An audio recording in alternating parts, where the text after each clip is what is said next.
Hello, friends, and my dear students. I hope you all are fine and studying well. Those who are new, kindly like and subscribe this channel. Again, we will cover new topics and we'll try to complete this chapter. So we have studied different kinds of motion. हम लोगों ने बहुत सारे गति के बारे में study किया है, जैसे vibratory motion, periodic motion, non periodic motion, oscillatory motion and multiple motion and as well as random motion. There are different types of motion. In that there are few objects which we study about. Simple pendulum that also follow a particular motion that is called oscillatory motion. So we will study how it is working, what is the principle behind it. So we will study today. A simple pendulum consists of a metal bob called bob suspended from a fixed point about a light inextensible string. एक metal Bob, ये जो round सा object जो दिख रहा है ये metal Bob है, ठीक है, बॉल की तरह होता है और ये स्ट्रिंग के माध्यम से यहाँ पे इसको हैंग किया जाता है और एक स्ट्रेट रिजिड बार, ये स्ट्रेट और ऊपर जो हैंग किया गया है एकदम फिक्स्ड है एक पोजीशन पे और ये स्ट्रिंग है, लचीला नहीं है, बहुत टाइट, ये भी मेटलिक है, ठीक है, और ये बहुत हेवी मेटल से जुड़ा हुआ है, ठीक है। तो इस टाइप से पेंडुलम होता है। इसका मोशन क्या होता है? Oscillatory motion.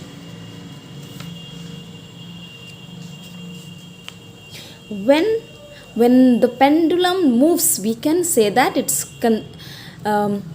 constitutes an oscillatory motion. means इसका जो पर्टिकुलर मोशन है, जो गति है, वो कैसा है? ओसिलेटरी, ओसिलेट करता है, मीन्स टू एंड फ्रो, पीछे जाना फिर सामने आना, फिर पीछे जाना फिर सामने आना, ठीक है।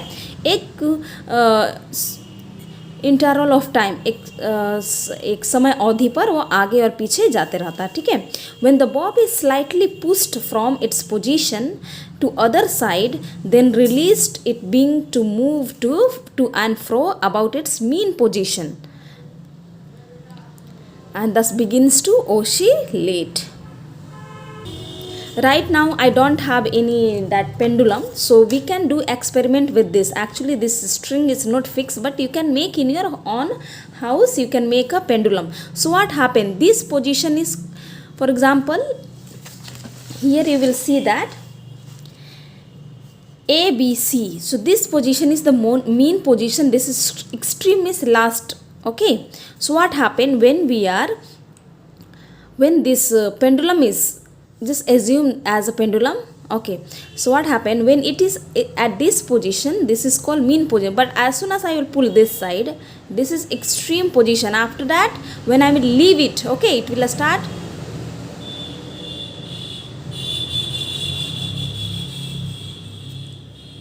okay.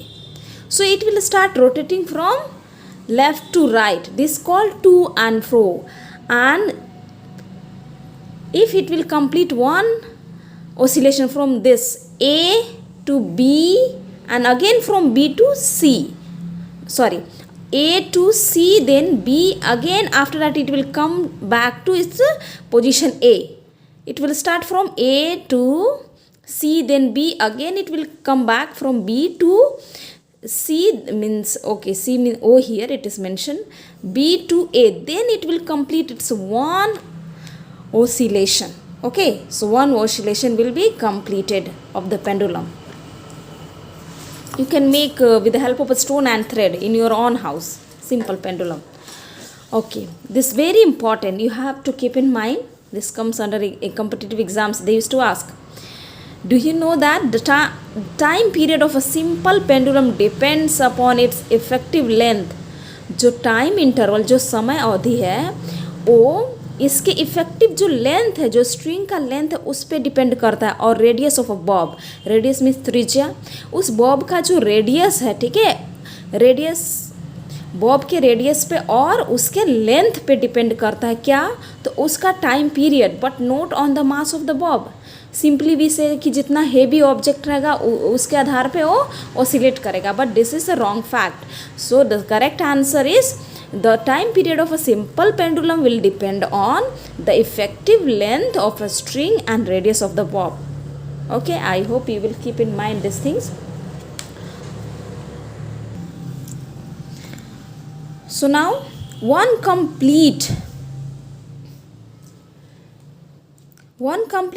to and fro motion of a freely oscillating pendulum about its mean position is called one oscillation. When it will call one oscillation, as I have explained you before, मैंने पहले ही आपको समझाया है कि जब एक ओसिलेशन ए से B और फिर बी से ए वापस आ रहा है तो उसका एक ओसिलेशन कंप्लीट हो जाएगा, ठीक है. So one complete to and fro motion of a freely oscillating, freely घूम रहा है, बिना किसी के कंट्रोल से फ्रीली मूव कर रहा है, ठीक है. So this is called one oscillation. And now what is called time period. जो समय इस ओसिलेशन को कंप्लीट करने में जितना सेकेंड मिनट लिया है, ठीक है, उसको हम लोग बोलेंगे time period. Okay, so let us read what is given. The time period taken by freely oscillating. Time period taken by, साफ साफ यहाँ मेंशन किया हुआ है कि जो समय लिया गया है किसके द्वारा, तो फ्रीली ओसिलेटिंग, ओके, स्वतंत्र घूमने वाला जो पेंडुलम है उसके द्वारा जो लिया गया है एक ओसिलेशन कंप्लीट करने में, that is called time period. Alright, and it is denoted by T and it's SI unit is second. In measurement chapter in class 4 you have studied. So I hope you understood about pendulum. We'll study few other topics. So that is distance.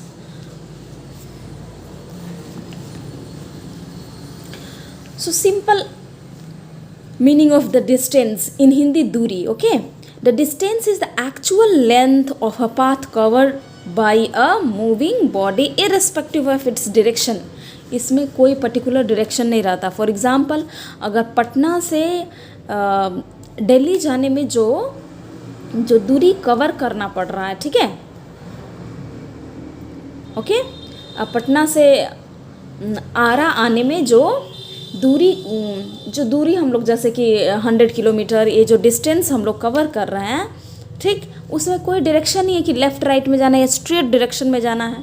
So that is called distance. उसी को हम लोग दूरी बोलते हैं. और इसका SI unit, the SI unit of distance is metre. Alright, the other units of distance is centimetre and kilometre. For the long distance we measure actually kilometre and small centimetre, millimetre. Next, speed, गति, sorry चाल इसको बोलते हैं.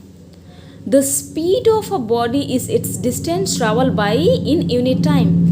कितने समय में कितनी दूरी तय की गई है उसे ही हम लोग क्या बोलते हैं, स्पीड बोलेंगे.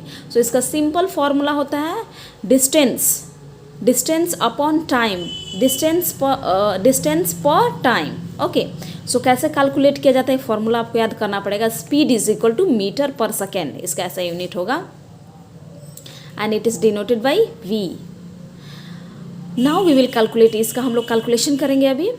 Calculate the speed of an object if it covers a distance of 160 centimetre in 5 second. जो डिस्टेंस है मतलब 5 सेकेंड में 160 सेंटीमीटर का जो दूरी हम तय कर रहे थे, इसमें स्पीड कितना होगा. तो स्पीड का फॉर्मूला हम जानते हैं कि distance upon time. So distance के प्लेस पे हम लोग जो दूरी है, डिस्टेंस है, उसकी वैल्यू लिख देंगे 160. और टाइम कितना लगा, तो हमको 5 सेकेंड लगा, ठीक है. यहाँ पे मीटर में कन्वर्ट कर लिया गया है. अगर मीटर में नहीं भी करते हैं तो भी आंसर उतना ही आएगा, ठीक है. तो मीटर पर सेकेंड आंसर हो जाएगा. इसीलिए इसको मीटर में कन्वर्ट किया गया है कि 100 centimetre is equal to 1 metre. So इसको कन्वर्ट करके 1.6 किया गया है. सो वहाँ 1.6 upon 5. Okay, so here 1.6 upon 5. This decimal will come like this. Okay, so 2 5s are 10. 8 upon 25. After division, answer will come 0.32 metre per second. So unit, आप जब भी इसे सॉल्व करेंगे, ठीक है, इसका यूनिट लिखना कभी नहीं भूलेंगे, मीटर पर सेकेंड। अगर यूनिट नहीं लिखा तो इस आंसर का कोई वैल्यू नहीं है, ठीक है। नेक्स्ट उसी तरह दिया हुआ है, एक किलोमीटर में इसका जो इसमें क्या है कि टाइम दिया गया है और स्पीड दिया गया है। तो हम एक और फॉर्मूला हम लोग तैयार कर सकते हैं। अगर स्पीड दी हुई, क्या दिया हुआ है, स्पीड दिया हुआ है, गिवन स्पीड की कुछ वैल्यू दी गई है और टाइम दिया गया, ठीक है। सो हम इसमें कहेगा कि डिस्टेंस फाइंड आउट कीजिए। तो इसमें क्या होता है, टाइम इंटू स्पीड। टाइम और स्पीड में क्या करेंगे, हम सिंपल मल्टीप्लाई कर देंगे, ठीक है। सो यहाँ पे यही किया गया, ये दोनों फॉर्मूला एक दूसरे से ही दोनों फॉर्मूला बना है, ठीक है। Speed is equal distance upon time, so distance is equal to, ये दोनों में मल्टीप्लिकेशन हो जाएगा, क्रिस क्रॉस। अगर टाइम पूछ रहा है, ठीक है, टाइम पूछ रहा है, डिस्टेंस अपॉन स्पीड कर देंगे, सिंपल। केवल एक फार्मूला आपको याद करना, बाकी फार्मूलाज आपको इससे ही, इसी फार्मूला से दूसरी फार्मूला का जनरेशन कर लेंगे आप। तो स्पीड कितना है, 60 किलोमीटर पर आवर, मीन्स 1 घंटे में 60 किलोमीटर डिस्टेंस कवर कर रहा है, ठीक है। और उसकी टाइमिंग है 5 आवर्स, ठीक है। अब कह रहा है कि डिस्टेंस कितना होगा, अगर इतने स्पीड है 5 आवर्स टाइम ले रहा है तो कितनी दूरी वह तय कर लेगा, ठीक है। तो हम लोग मल्टीप्लाई करेंगे। सो ये कितने की 300 किलोमीटर वो 5 आवर्स में कवर करेगा, okay. So I hope it is easy for you.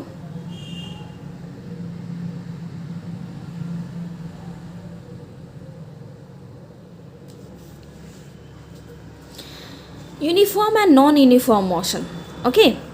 इसमें क्या है कि motion of an object may be uniform और नॉन यूनिफॉर्म, ऑल राइट।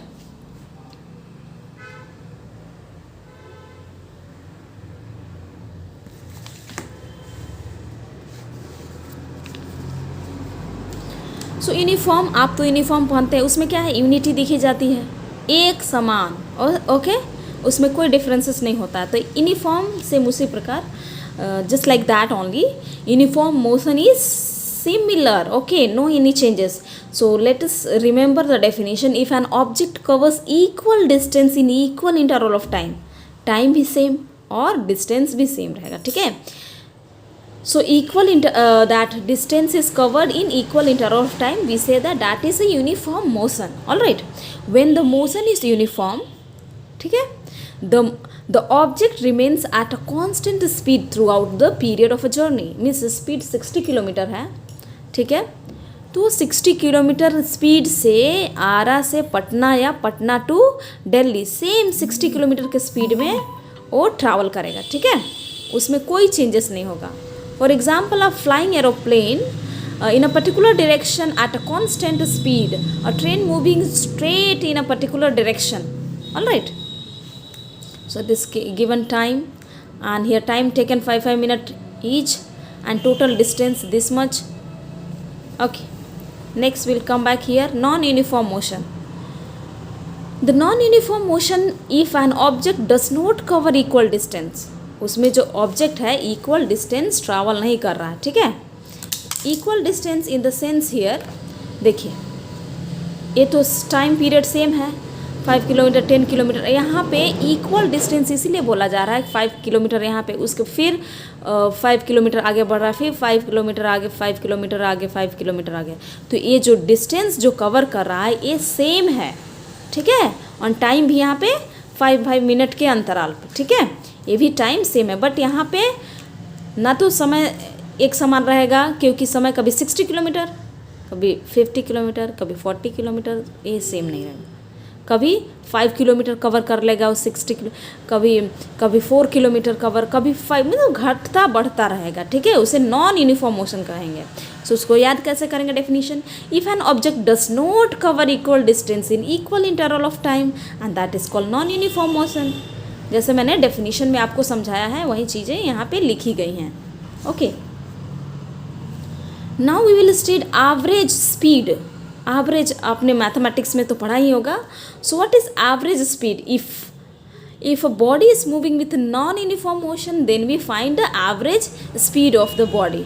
अगर कोई व्हीकल है नॉन यूनिफॉर्म मोशन में ट्रैवल कर रहा है तो हमें क्या करना रहता है, उसका एवरेज स्पीड फाइंड आउट करने में सभी को मिला के उसको जोड़ देंगे और फिर जितना समय लगेगा उसे डिवाइड कर देंगे. ठीक है, यहाँ पे देखिए 32 किलोमीटर, 40 किलोमीटर, 18 किलोमीटर सबको ऐड कर दिया और कितना समय लगा तो 3 आवर्स, और 3 आवर्स से उसको डिवाइड कर देंगे तो जो आया 30 किलोमीटर. एक क्या हुआ, एवरेज स्पीड हुआ. ठीक है, next we will study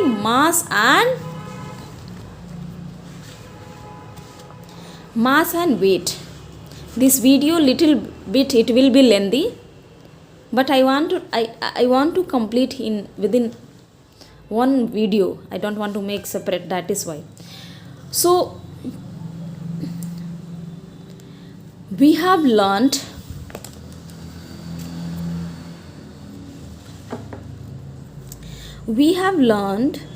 in the previous classes that mass of a body is the quantity of a matter contains. mass क्या होता है, the amount of the object containing the material in it. Okay, the amount of the material which contained by the object, and its SI unit is kilogram. हम लोगों ने पढ़ चुका है. और बीम बैलेंस, फिजिकल बैलेंस की help से इसका क्या होता है, मेजरमेंट होता है. In our day to day life we see the term weight instead of mass. इस टर्म को भी आपने सुना होगा. तो क्या है, the weight of an object is the force with which the earth attract object. Weight और इस मास में यही डिफरेंस है कि